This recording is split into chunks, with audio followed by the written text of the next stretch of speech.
don't listen. To who, Ma? Huh? To you? Who is you, man? I ain't seen you in like a decade. It's not what I expected.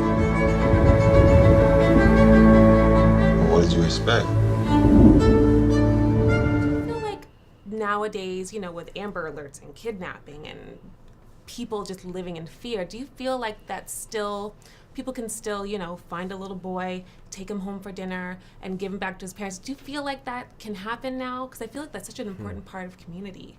But I think it probably depends on the community you live in. Like, there's still certain areas, probably where Janelle grew up, especially like in the South and Midwest, that still feel a little bit like towns, and folks know each other and look out for each other. But I think when you have a more urban big city experience, that maybe that is not the case. And I think just in general, people's approach to parenting as well is a lot more cautious than what it and precious than what it was many years back. yes. Yeah, I would say I think there are good people out here. I think that no matter what the media and the news tries to portray, all the negativity that we see, all the bad things back to back to back to back to back, and you have politicians who are playing off the fear of us, saying, you know, terrorists are here. If you look like that, you're a terrorist. Build up a wall.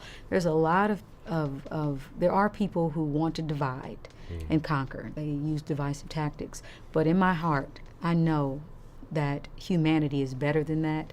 And I think if we get off the internet and we stop looking on the media for how we These same images how we want to judge the world to be, if we go out and really start talking to one another, start listening, knocking on doors. I think that's what it was. The internet wasn't there. It wasn't so much media being pushed in our faces saying these groups of people are predators, and if you look like this, you know, if they look like this, watch out for them. I think when you really go talk to people, you'll realize you have much more in common, and people are good people. Like, there are a lot of great people out here, and I want to see that highlighted, and I think that's why it was important for Mahershala and I to take these roles, to show, to give an example of how we nurture a young man or a young child who is in need of mentorship. You know, it's important that we do that. Because something that feels, for so many people that have responded, we've heard a lot, wow, this is so surprising to see these characters. Those are real normal to us and really growing up. We like know people those who, people. so it's the opposite experience. So there hasn't been, you haven't seen the camera pointed at Teresa and Awan within the context of the story, or someone who kind of becomes your fake uncle, and he looks out like, those are not. They're in our lives. Those are in our lives. What happened? Huh? What happened, Chiron? Why you didn't come home like you're supposed to? Huh? And who is you? Nobody. I found him yesterday. Found him in a hole on 15. Yeah, that one. Some boys chased him in the cut. He's scared more than anything. He wouldn't tell me where he lived till this morning. Well, thanks for seeing to him. He usually can take care of himself. He good that way,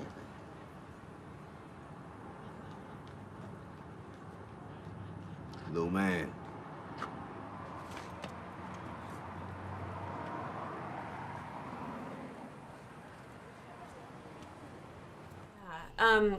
And so this movie also focuses on, like, you know, life's big moments or even little moments and how they can affect your life forever, you know, and you don't realize it until way down the line that that moment was a really pivotal part. Now, do you guys have like a moment like that, good or bad, that, like, you know, either someone helped you or came in, but that moment where you're like, that is when things changed? Do you guys have memories like that? Oh, several. Me too. Several of those moments. I mean, when I was reading, the script, I was crying. I think we both had a very visceral reaction to it, and we were just like, man, this reminds me of an aunt. For me, I had a younger aunt and an older female cousin that I would talk to as I was trying to navigate through life. And as I was trying to decide if I was going to embrace the things that made me unique, even if it made others uncomfortable, or if I was going to conform and just kind of hide myself. And I'm speaking from an artistic perspective. There are times when I was told, don't dress like this, don't, wear your hair like this, or women, as a woman, you're constantly being judged by how sexy you are, or how sexy you should be, or, this is masculine, this is what femininity looks like, you should be this.